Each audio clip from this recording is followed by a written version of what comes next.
Green Carts Farm was an interesting place to stay for our overnight stop in Northumberland. The family who run the farm were very helpful and made our stay comfortable. Kit and I had beds in the upstairs large bunkhouse room in a barn, accessed from the main farm area. It was certainly on the basic side of the luxury scale, but it was warm and dry, and we had the chance to chat with a bunch of guys on a motorcycle tour of some of the byways in the area. They travel all over Europe to explore off-road routes and trails, and had loads of entertaining stories to tell us about their tours over the years. This is day 7 of our trek along Hadrian's Wall, heading east towards Newcastle. Corbridge is our target for this evening, but we had some more sections of the Roman wall to explore and other places to visit before we get there. Hi, I'm Warren Brandon. Welcome to another Linleys video.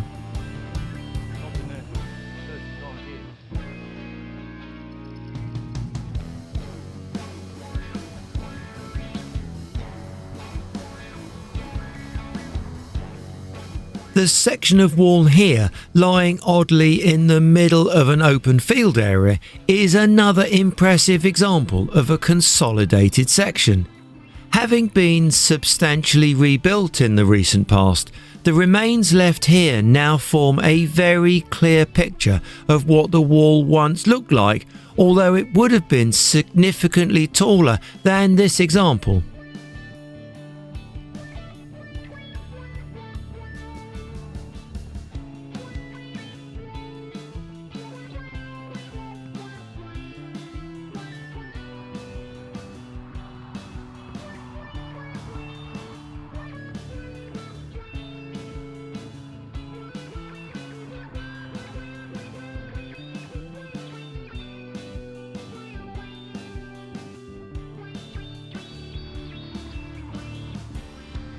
The remains of Black Hart Tower is little more than just the foundations plus a few rows of stone blocks, but there is one significant archaeological observation which can be spotted.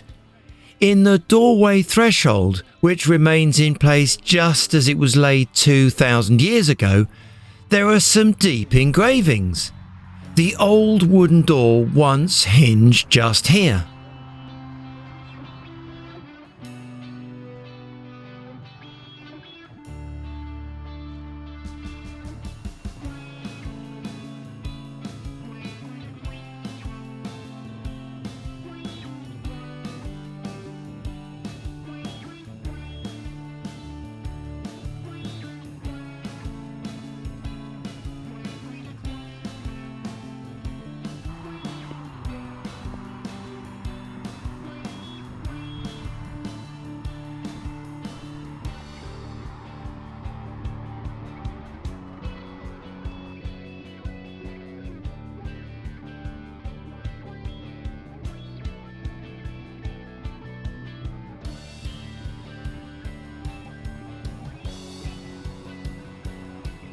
The next stage of the Roman defence line is the same combination of turf ramparts and deep trenches.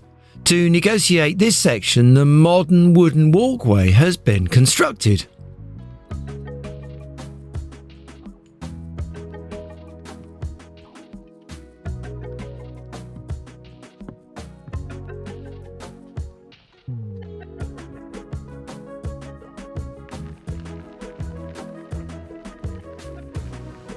Our lucky break with the good weather has broken, and the clouds are now dumping some of their watery load upon us.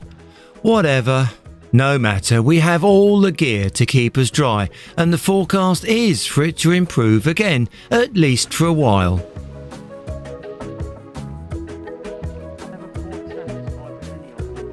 All the higher altitude sections are behind us.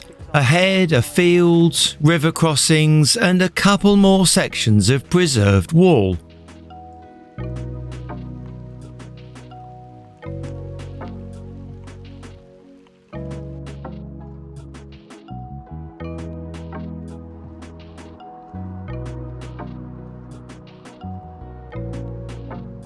Passing the entrance to Chester's Roman fort, we considered the history behind this site. We didn't have time to explore it, so continued on looking out for the other highlights for today.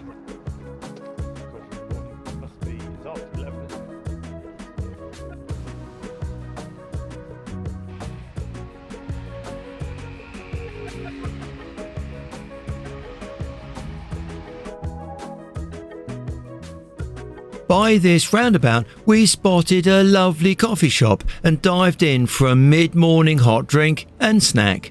I had a bacon and egg slice to munch on. Cheers. I do.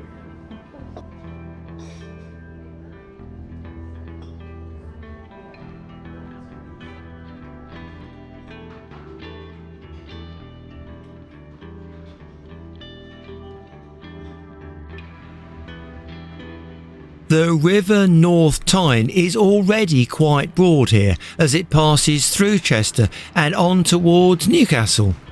This relatively modern bridge replaces many older variants.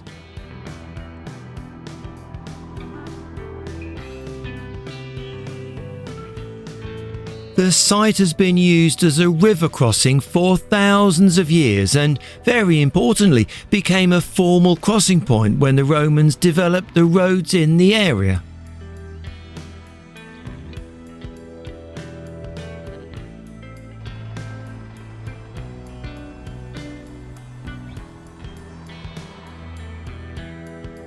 The course and height of the river as we see it now is different to what it was like 2,000 years ago. Back then it flowed against this bridge abutment, the end wall part of a significant bridge with multiple arches across the river. Within the lower flat stonework there is clear evidence of an older bridge column, an elongated hexagon shape outline which would have been the lower part of a much earlier bridge pier holding up a stone arch. As the Romans approached the bridge along this narrow roadway, they would have then crossed the long multi-arch bridge to the other bank. This crossing point saved the need for travelling many miles, detouring around to a narrower section of the river further up the valley.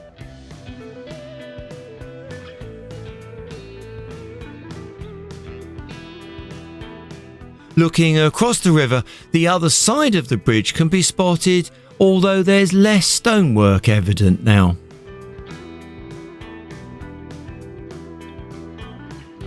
On this side, the broad flat base of the bridge is still very much intact.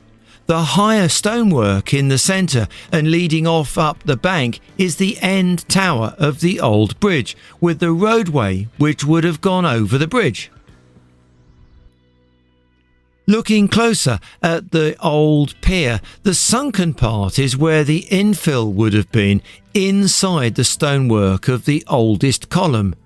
A later version of the bridge then added more stone around the column and encasing it for the archaeologists to work out what it was for.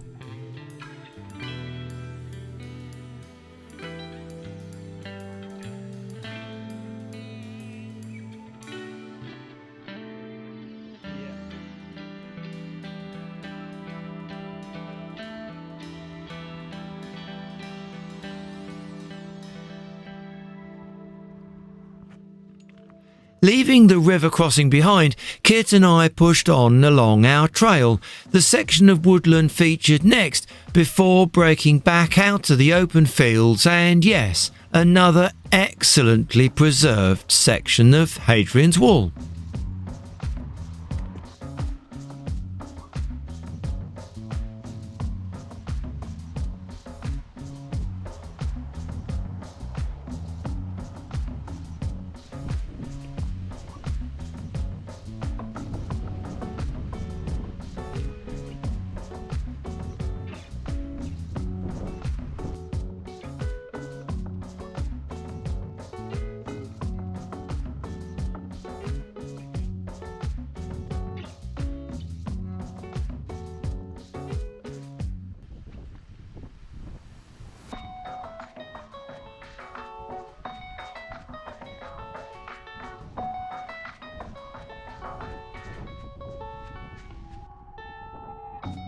This section of real wall will be the last significant remains of the old wall that we'll be able to explore. From here forwards there are less and less sections remaining.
Back to earthen banks and deep ditches, the defence line continues on across the fields.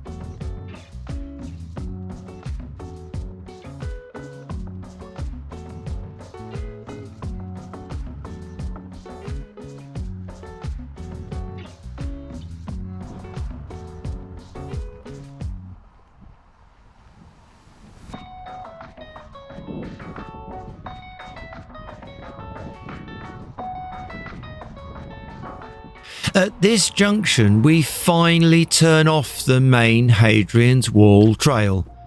The former line is still there to navigate along towards Newcastle. However, there's very little evidence of the wall left, and we had decided when we planned this trip many months ago that this was as far as we wanted to go along the wall trail.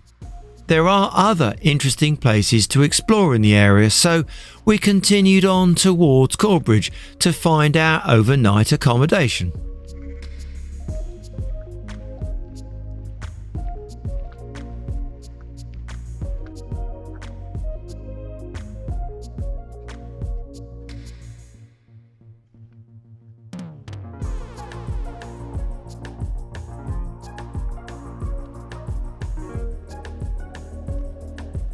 It was at this point today that the rain really started.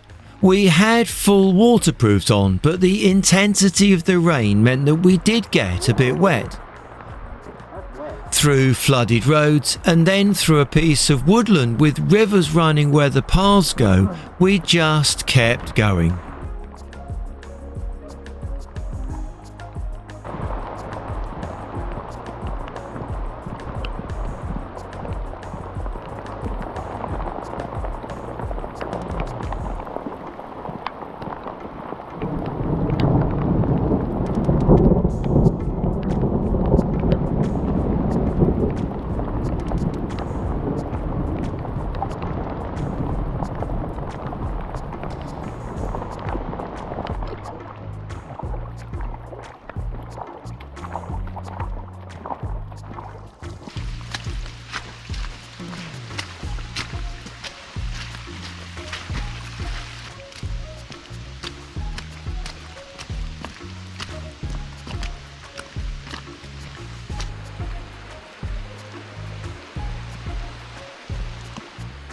Under normal circumstances,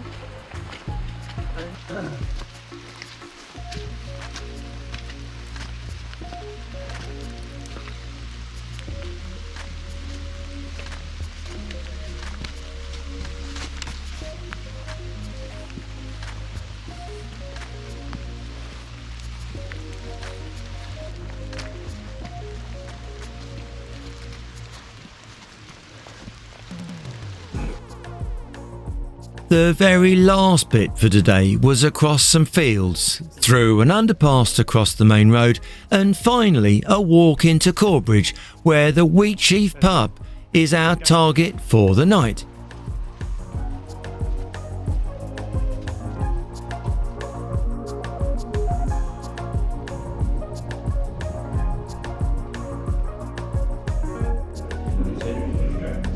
Another good one. Yeah, good one. Cheers.